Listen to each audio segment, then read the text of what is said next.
Sometimes, the most innocent lives suffer in silence, trapped by those who should protect them. Today, I'm going to share a true story that shook an entire nation. After hearing this, you might be left speechless. This is a story of heartbreak, courage, and the fight for justice that could stay in your heart forever. Get ready to dive into the emotional story of my first client. At the beginning of the movie, we see a lawyer named Jiang. He arrives for a job interview, but unlike the other lawyers, Jiang is different. He is honest and thoughtful, someone who judges everything with sincerity. Because of this, he does not get the job. The story then moves to two children who lost their mother. The boy's name is Minju, and his older sister's name is Dabin. One day, Minju asks his sister, "What did our mother look like?" Dabin replies, "Her hair was very long." Minju then says, "But last time you said her hair was short." Dabin falls silent. She does not know what to say because neither of them can truly remember what their mother looked like. Although she is still very young, Dabin takes care of her little brother like a mother. She looks after all his needs by herself. Their father, however, had destroyed every photo of their mother, so the children could not even see her face again. When their father returns home, he tells Dabin to wake her brother for dinner. At the table, the father introduces a woman. He has married her, and her name is Jisuk. He tells the children, "From now on, she is your mother." At first, Jisuk treats the children kindly. After so many years, Minju and Dabin feel happy to finally have a mother figure. On the way back from school one day, Minju tells his sister, "Sister, do you see? God has listened to us and given us a mother." The children return home, joyful. In the beginning, Jisuk takes care of them well, but soon her true nature is revealed. Slowly, she becomes impatient and harsh. For the smallest mistakes, she would discipline the younger boy. Once, just because Minju dropped a small piece of food from the plate, Jisuk disciplined him severely. Meanwhile, Jiang, the honest lawyer, is shown again. His mother scolds him for not having a job. Pressured, Jiang takes a position at a children's protection center, a place that works to protect young ones from abuse. One day, Dabin arrived at the center to file a complaint against her stepmother, who had been unkind to her. Dabin sits quietly in a corner. A woman from the center tries to comfort her.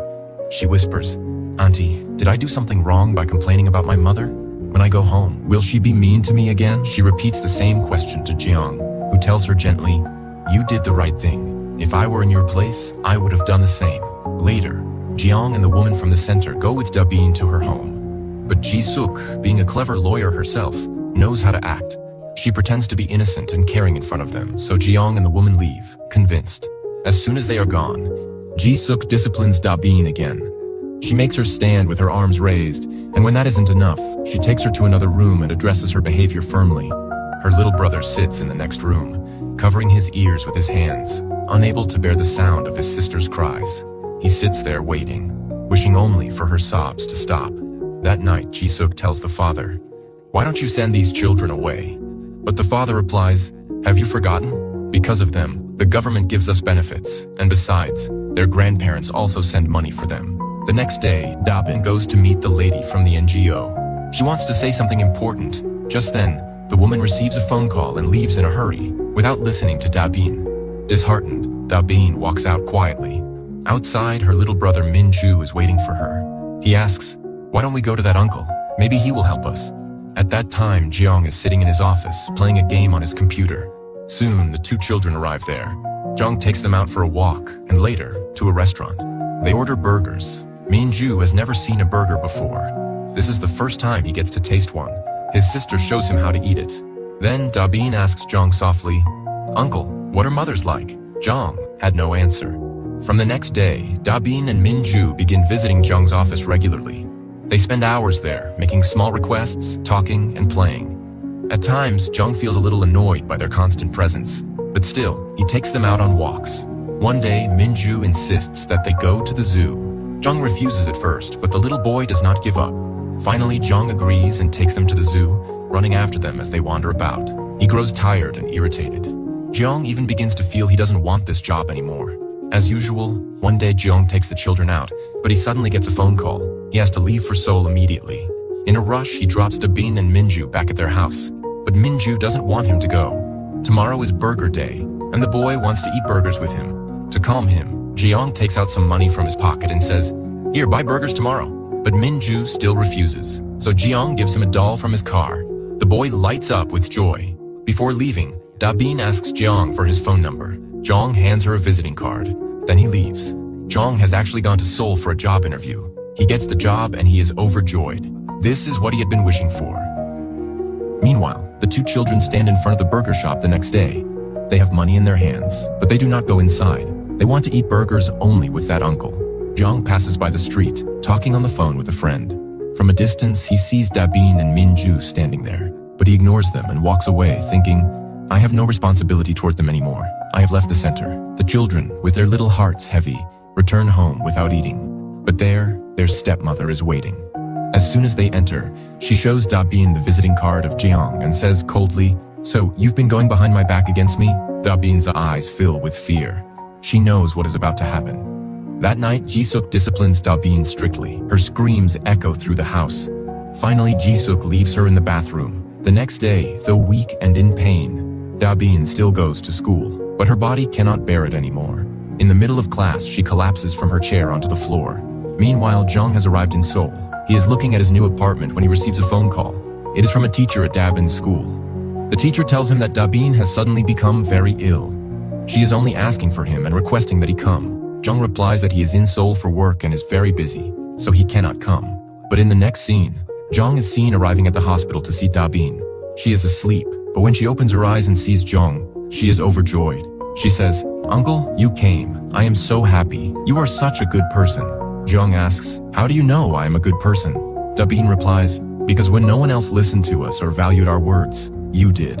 I know my brother and I have troubled you a lot, but you never got angry even once. Uncle, may I say something? If children like us are born into this world by mistake, is it our fault? My father always says I was born by mistake. He never wanted me to be born. But does that mean I have to suffer in this world? Dabin then pleads, Uncle, please take me and my brother to a faraway orphanage. We will be safe there. But Zhang explains that he is leaving the city, and this leaves Dabin completely silent. Zhang is unsure of what to do next. The next day, Zhang visits Dabin's stepmother. However, she humiliates him and forces him to leave. There are no complaints against her at this point, so she feels untouchable. Zhang then meets Dabin's father, who also treats him poorly, saying, I can handle my children's matters myself. After this, Zhang returns to Seoul to continue his work. Meanwhile, Dabin becomes very quiet. She remains in a constant state of fear. Several times she calls Zhang from a classmate's phone, but he is too busy to answer. Feeling hopeless, Dabin returns home. That night, the two children lie in bed. Minju keeps asking his sister, Sister, when will uncle come? Dabin says that he will never come, but Minju refuses to believe it.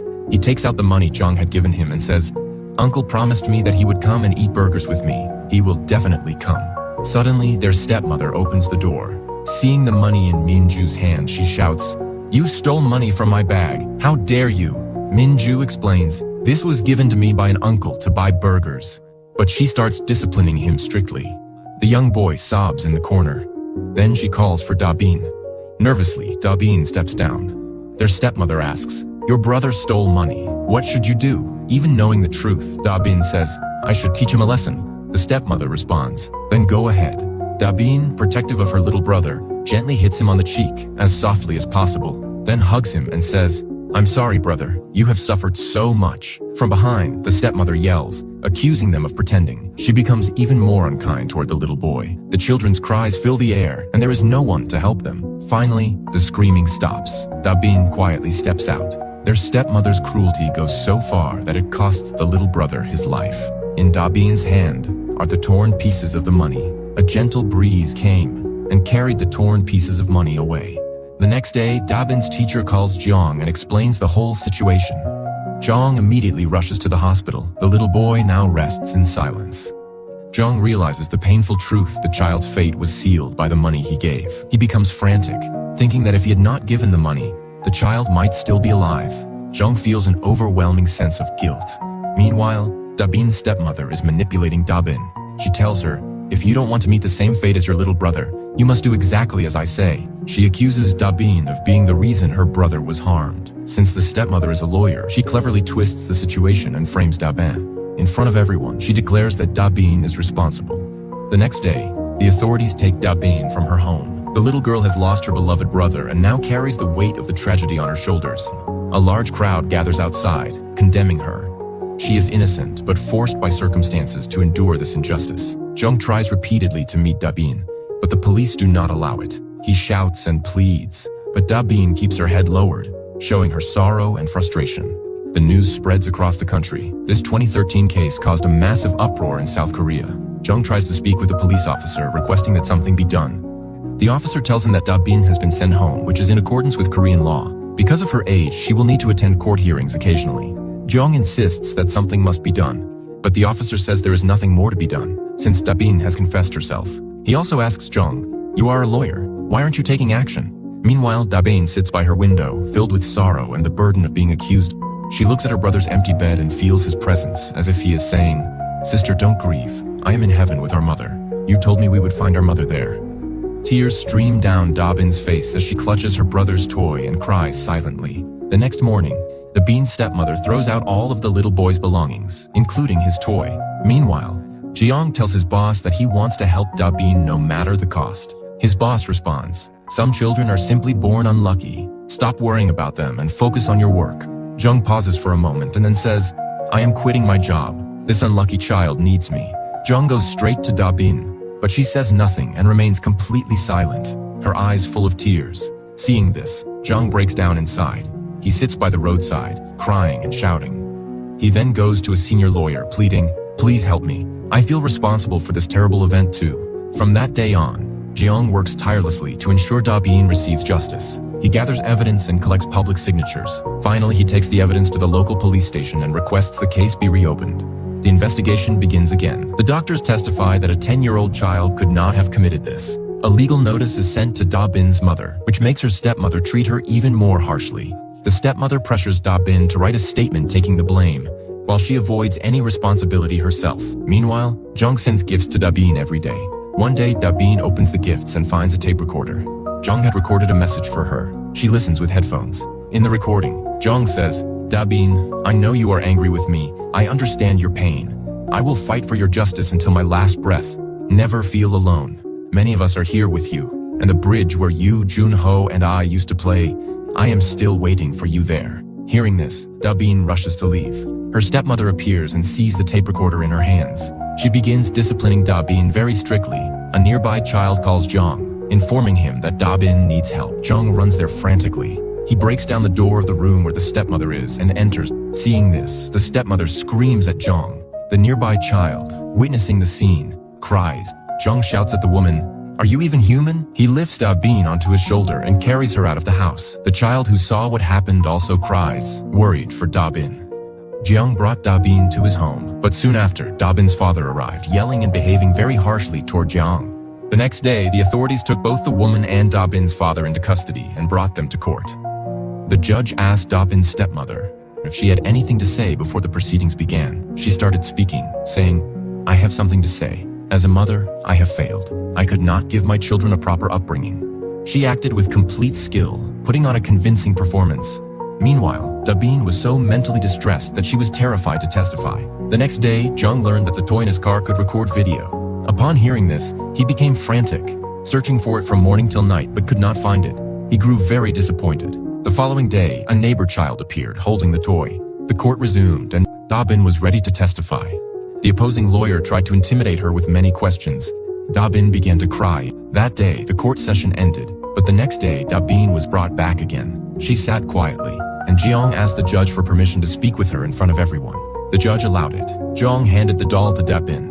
Seeing her little brother's toy, Da Bin hugged it and cried. Jeong tried to speak to her and Da Bin said, "I asked for so much help, but no one listened. Yes, I followed my stepmother's orders and had to slap my brother.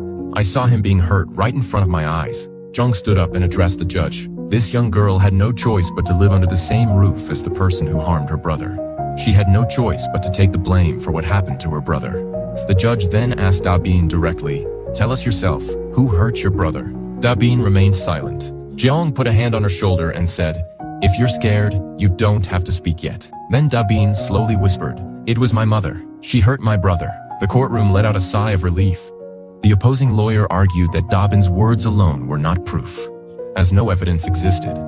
Da Bin's lawyer then presented the video from the toy's hidden camera and requested permission to play it in court.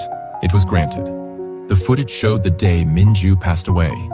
It captured the stepmother's mistreatment.